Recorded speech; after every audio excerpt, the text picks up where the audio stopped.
I work as an assistant professor in the Department of Media Science at Maulana Abul Kalam Azad University of Technology. As you can see from my slide, that my presentation deals with cultural visibility and the extraction of labor that we have. Picture, can you please move on to the next slide? I'll start. I don't want to go into the linear matrix of starting with an introduction and ending with a conclusion. So this is the first thing that I would want to discuss with all the people present over here. That what happens when a cultural form becomes highly visible, but the people who sustain it remain invisible. I think this was the main crux that we discussed at the beginning of today's seminar. I think Kakuridi mentioned about this, and even Amitabha mentioned about this. So this is one thing that I want to steer my presentation into. If you're unable to figure out what exactly I mean by cultural extraction, Utsav, can you please change the next slide?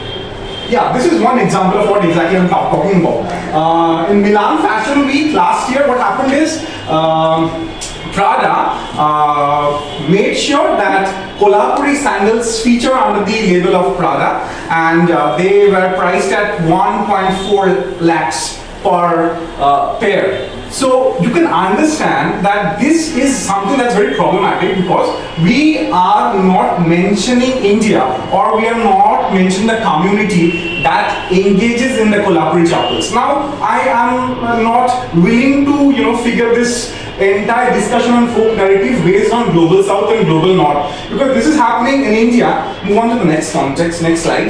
And we have another example. Yeah, like this is Kashmir Pashmina shawl, right? And it's manufactured in Kashmir, but Hermes is again an Italian brand, and this Italian brand doesn't mention Kashmir or the province of Ladakh. And it is priced expensively. This is again part of luxury brand marketing. Moving on to the third example, if you can understand, like we are moving from commodity to again identity. Which shop can you please change? Yeah. So this is Selena Gomez performing in MTV Awards, and she's wearing a bindi. And again, when she was asked, like, why are you wearing a bindi, or what is this style, she particularly mentions this is boho accessory, which is bohemian accessory. This is not Indian. Okay, so this is exactly what I am talking about, cultural extraction, and what exactly this is and how it is affecting all of us. Move on to the next slide, please. Yeah, so this is my central argument, like how do audiences make sense of Santhali dance once it circulates on platforms. See, platforms, they hold a lot of meaning. Kakuridi actually, during her keynote, she mentioned that we must look aside from the bad things of new media. We must not look into the new bad things. But what if we need to look into all of it? We cannot segregate good and bad. There is nothing binary, right? Neither gender, nor sex, nor any idea. Nothing is binary. Everything moves beyond that. So this is the first question that I want to discuss, and this is the central argument. Move on to the next one.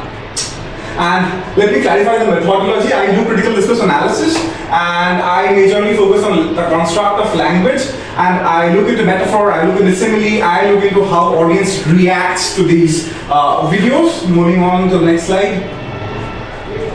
The data source, I actually searched videos on YouTube, and they were labeled Santhali traditional dance, and the entire comment section was analyzed to figure out how audience engages in meaning making. Because audience meaning making is very important, because that helps us to understand what the audience is exactly thinking, where are we heading to. Move on to the next slide, please. This is my sampling technique. I purposely selected 10 videos on YouTube, and these are the categories. I approximately analyzed 300 videos, and these comments were analyzed both manually as well as with the help of MVBoost. And then moving on to the next slide. I will not bore you with the sampling. Yeah, this is again my sampling technique, critical discourse analysis. Please move on. Yeah, data source, move on. Yeah, I want to discuss about this. These are three major findings that comes from the comment. The first one, cultural aesthetization without the recognition of labor. What is labor? Labor is a pillar that helps us in figuring out the production of goods, right? Now, the biggest problem with the comment section was when these dance videos were featured, people were saying that this is very beautiful, this is very traditional. None of the single comments sparked any debate on, are these women getting paid? Are these women being able to feed their family members? what is their condition, what is the exact livelihood. Not a single comment on that. So this figures under one umbrella. Moving on to the gender objectification of performers. Now this was very problematic because when I started my research, I didn't think this will come out. But this eventually happened where people were commenting that আপনার শাড়িটা খুব সুন্দর, আপনি ভিডিওর দিকে একটু ভালো করে ফোকাস করুন, and even if you look into the capitalization and how consumerism, they act together, these videos also focused on other body parts that make a female body. So that's very sad, but that's the reality also. We need to stick to the reality. So there is a lot of gender objectification, and we can also interpret it through the lens of Laura Mulvey's female gaze. Moving on to the third finding, it's like market reframing of cultural performance. Now this is very problematic. A lot of comments, they asserted that আপনারা বিয়েতে সে perform করতে কত টাকা না। Now this is, I understand that, as even Kapili ma'am was saying that, when they are asked to perform at places, it also increases their, betters their lifestyle, their livelihood, the way they spend the money.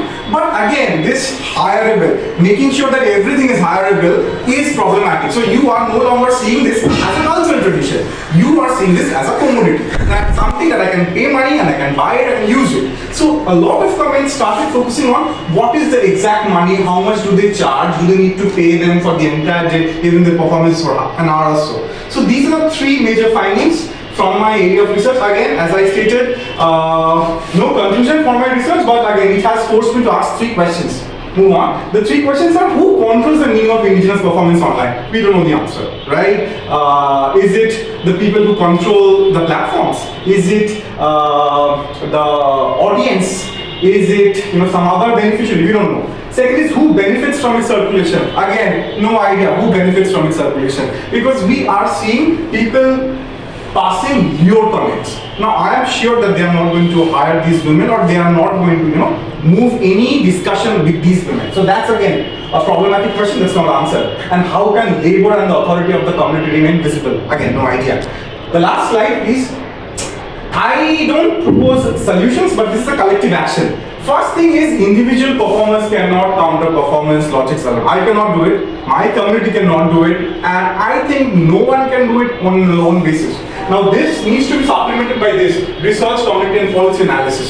We need to work on the praxis of research where community and meaning making take place, and eventually the report goes into policy analysis. The other two findings is there is urgent need for community-led control over it. That's very, very important. We find people randomly recording videos, informal videos, and the community has no idea they are being recorded. And you don't know where exactly are they focusing. Are they focusing on the dance, or are they focusing on the body?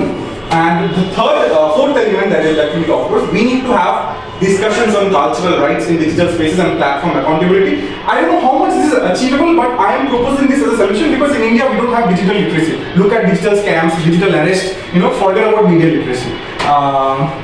So this is what my article is all about. Move on to the next slide. Okay, so thank you. I work on alternative media, community communication and sex work studies.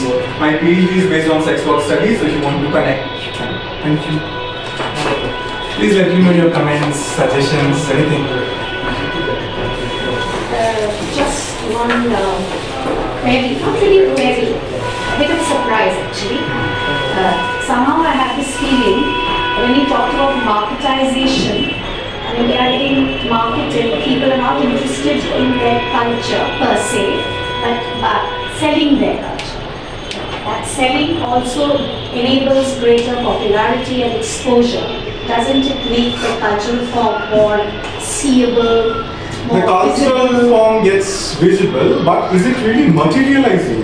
That is the main question. I can make anything look, I cannot understand what you meant by materializing. Yeah, like when I'm saying that when you are exactly contacting them, right? When you're writing comments and you're saying, you give me your mobile number, I want to contact you. Are we exactly looking forward to the day when they're actually communicating with them? They are contacting them. There is visibility. There is a lot of visibility. The 10 videos that I selected, they have around 3 lakh reach in terms of reach. So of course they have reach, but is it benefiting them? That's the biggest question, because we don't see them. Monetarily. Yeah, monetarily. I don't think it's doing any help to them right now.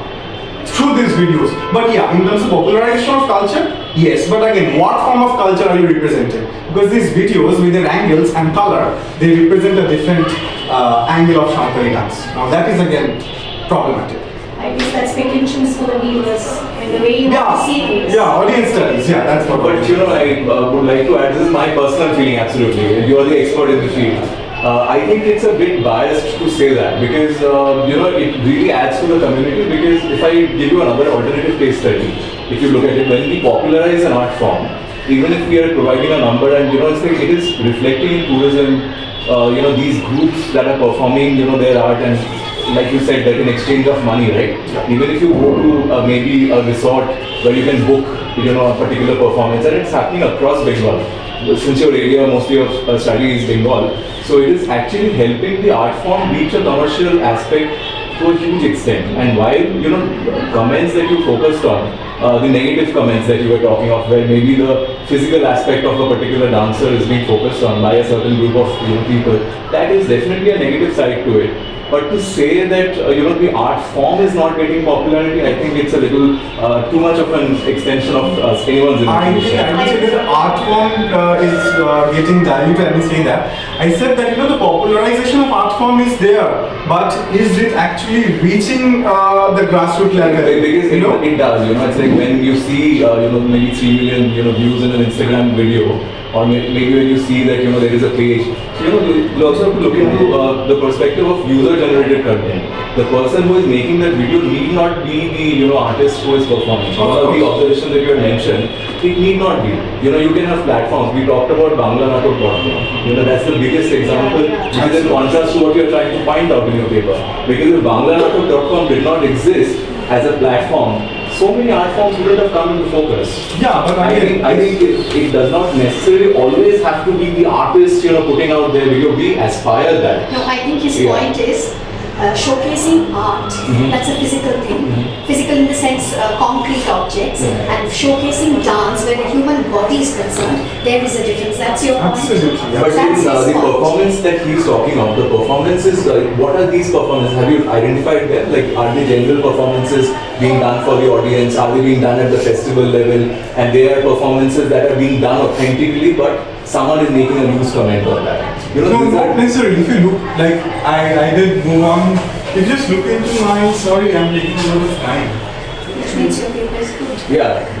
Sparks a debate altogether. Yeah, I know. Let's get back to my sampling, okay? Right. So I purposely selected 10 videos. Now how did I select these What are the videos? These are the parameters. Community festival recordings, majorly informal mobile recording, because a lot of inquiry comes on Santhali traditional dance, and these are the inquiries that feed them. So a lot of videos are from the informal. I am not talking about, say proper platformization and forming, framework.